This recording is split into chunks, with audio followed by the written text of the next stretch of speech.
Hello and welcome back. How's everyone doing? Still working from home here in Edinburgh. It's a bit annoying. I'm really missing staying in my studio and desperately need an haircut. But other than that, we're all good and it's obviously the right thing to do. First of all, thank you so much for the fantastic reception that Magnetica had. I released it 3 days ago at the moment I'm shooting this video, and I think last time I checked it was downloaded over 600 times, which is quite incredible. So thank you so much, and I really hope you'll make some fantastic music with it. Today we're gonna check out in-session audio DRUMATIC Creator. I've been working with this library since a couple of weeks and I'm really enjoying it. So let's have a look together. I'll just guide you through the library and I hope you enjoy it. Alright, welcome back. So let's have a look at this. If you own or have ever tried Taiko Creator, you'll notice that the interface is pretty similar, and I just love these huge interfaces that in-session audio makes. This engine, this Kontakt engine, is really powerful. There are some serious Kontakt programming skills here, but let's have a listen to it right away.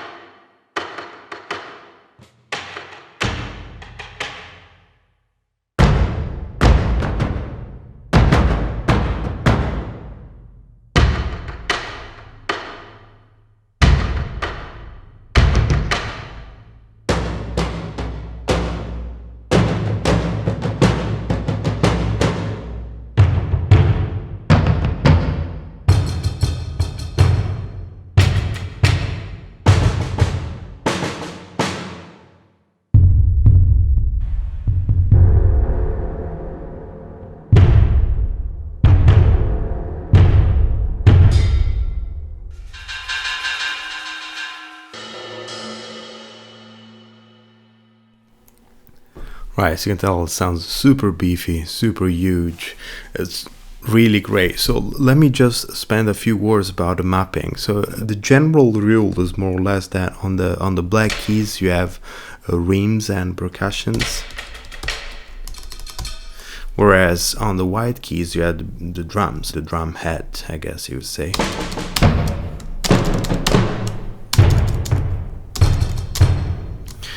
And then you have a full octave, well, a little bit more than an octave, which is color-coded in red, where you have more sound design stuff. From booms to cymbals and more processed sounds in general. It's a really huge variety of samples, and the way this works is that through the snapshots here you can load different sample sets, and if their previous history of releases says anything, we should probably expect a few expansions coming on the way.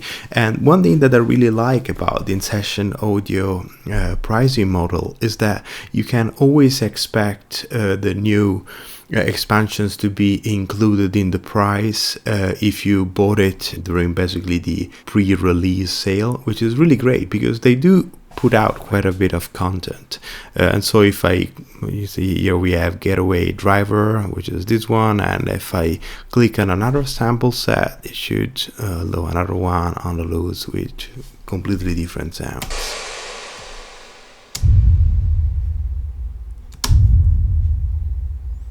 And another few things that you have is that like this EQ DNA here, that basically is a set of I think it's convolution based equalization, and it sounds really great. It basically changes drastically the sounds of the percussion, and I think it's based on a few specific percussion based soundtrack where the developer took a sort of an EQ print and applied it to the samples. So like here's this on the loose, and then if you go on a different one, it's not idle, let's see how this sounds.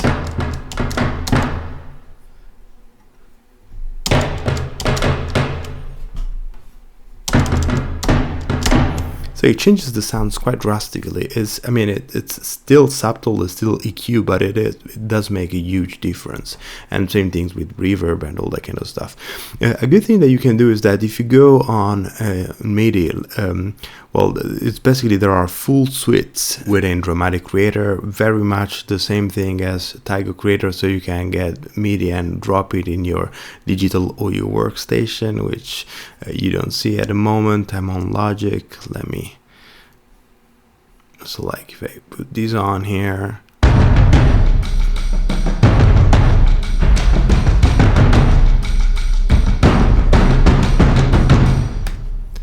which is really cool, and then you can make whole songs out of that. But this is also really cool to audition different sample sets, because you can click here and listen to one, just auditioning it, and then if you want to try on another one, let's say the grip, you can see how that sounds. Maybe clicking on another one.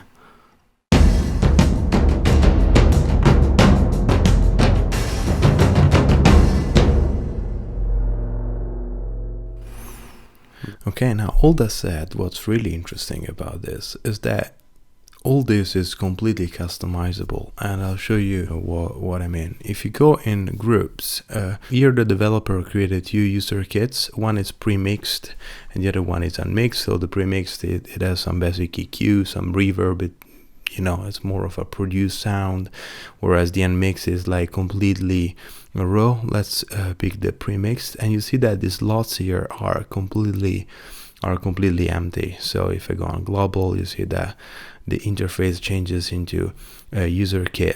And what's cool about this library is that I've been doing some reading through the manual, which, by the way, for a change is really well written. I don't know why manuals are going out of fashion. I really like it. Really like this one, and there is also a great video manual that you can check out, and there it explains a little bit the philosophy behind this library, which I like very much. Basically, what they're saying is that instead of recording huge drum ensembles, which like brings forth that huge sound, which lacks a bit of detail, because you only get that massive, huge cinematic kind of impact. Here they recorded a lot of single drums, and they basically coded the engine in a way that you can customize how many players play together, and I think that is really, really clever. And it's also a much more contemporary, modern sound, like the latest sound in film scoring is all about detail and intimacy. And well, this is not exactly intimate, it's a massive sounding drum library, but you know what I mean. We've been seeing it since a couple of years in string sampling. The small is the new big, so to speak. Chamber ensembles are, and that sort of gritty sounds is much more popular now compared to that big lush symphonic sound, which obviously has also its place. And this is a similar concept. So what you can do here is that you can press on any MIDI key, and it basically automatically selects the relative key range. And here you can go there and say that you want this bass drum there, and you have it, and it gets mapped to these two keys right away. And then obviously now I'm pressing on the relative black keys there, and there's nothing selected, so you can say create rim set from last played drums. So you click it, and here you have the rim set of that bass drum that you created. But you can go much more deeper than that. So you can randomize a lot of things, and you can decide how many players you want in that particular group. So say that you want up to 9 players, okay? And you can create group, it creates them all for you. So now this will sound much bigger. God, it does. And then I can audition each of them, and maybe saying that I want like a more of a bass drum kind of sound there, and so I can put it on. and obviously all of them can be muted. You have solos, you have a lot of control, and again I can create the rim set from that sound.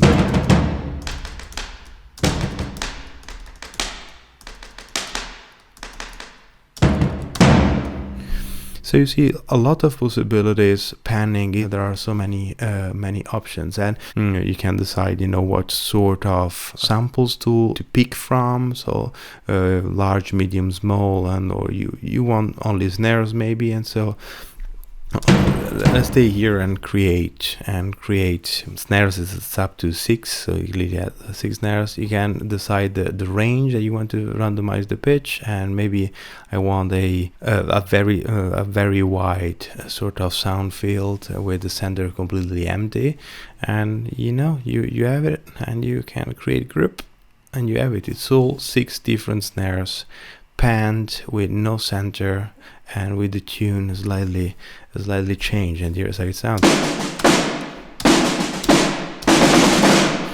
So this is huge sounding obviously, but maybe you want only one and you do only 2 and you do the same thing. You have basically 1 snare per side. Really cool. I really love this. And another thing that you can do here is that this is very useful, since this gets obviously very much CPU intensive.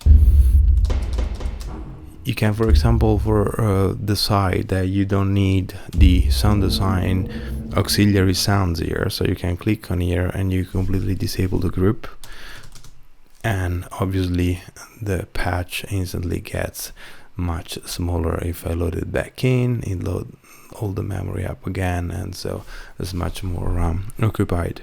So really cool. A lot of stuff going on. You can really tweak it and get exactly the drum sound that you want, and this is similar to what happened in Taiko Creators. But this is extended to the entire drum section, which I think is really great, and is incredibly versatile, because you can really have from big thundering trailer drums to much smaller ensembles. What I'm gonna do now is that I'm gonna move between all these presets, all these different samples. I'm gonna play a few keys myself, and then play some of the MIDI grooves, so you can hear the library in action. And you know, like playing drums library with the keys. It's always a bit awkward, and I'm not a great key player anyway. So I think it's good to do it that way. So I'll basically shut up and play through the library.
the cool thing is that a lot of these MIDI files, they're not all in 4/4, but there are some in 5/4 here.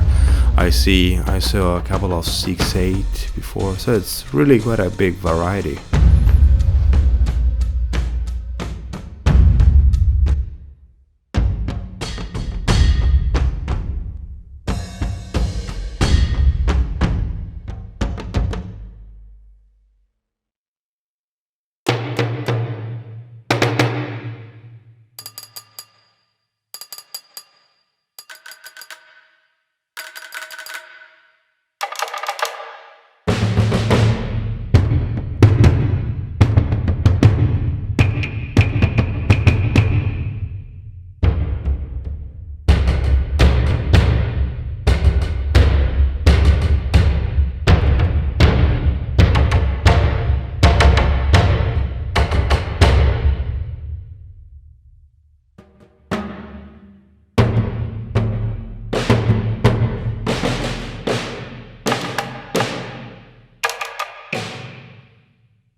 Cool thing about all these auxiliary sounds, that first of all there's a huge variety, and second of all you can still tell. I mean, I don't want to be I might be mistaken, but I would think that they all came from organic recordings of the percussions, I guess, and you can really tell, you know, it's really great to have these organic sounds but still sound designy, and really cool.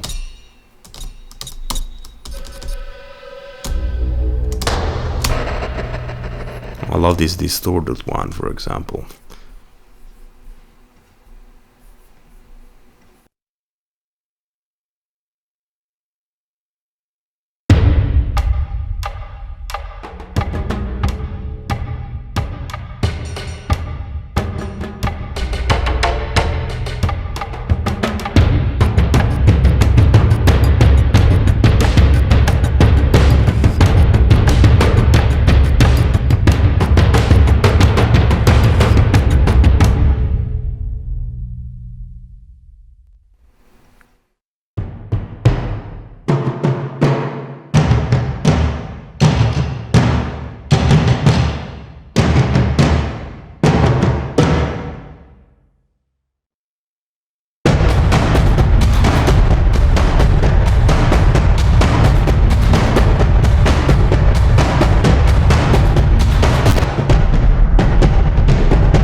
Love these design symbols in this one.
So to get to our conclusions, what do I think of this? I think it's really great. I'm not getting paid to shoot this video, and I paid for my own copy of this library, so I feel entitled to say that I strongly recommend this. It's a very contemporary sound. This is what I like about it. It brings a new concept into drum sampling, which I think was really missing. It's crazy to think that there was a gap in the market for a drums library, because there are loads of them and I use loads of them.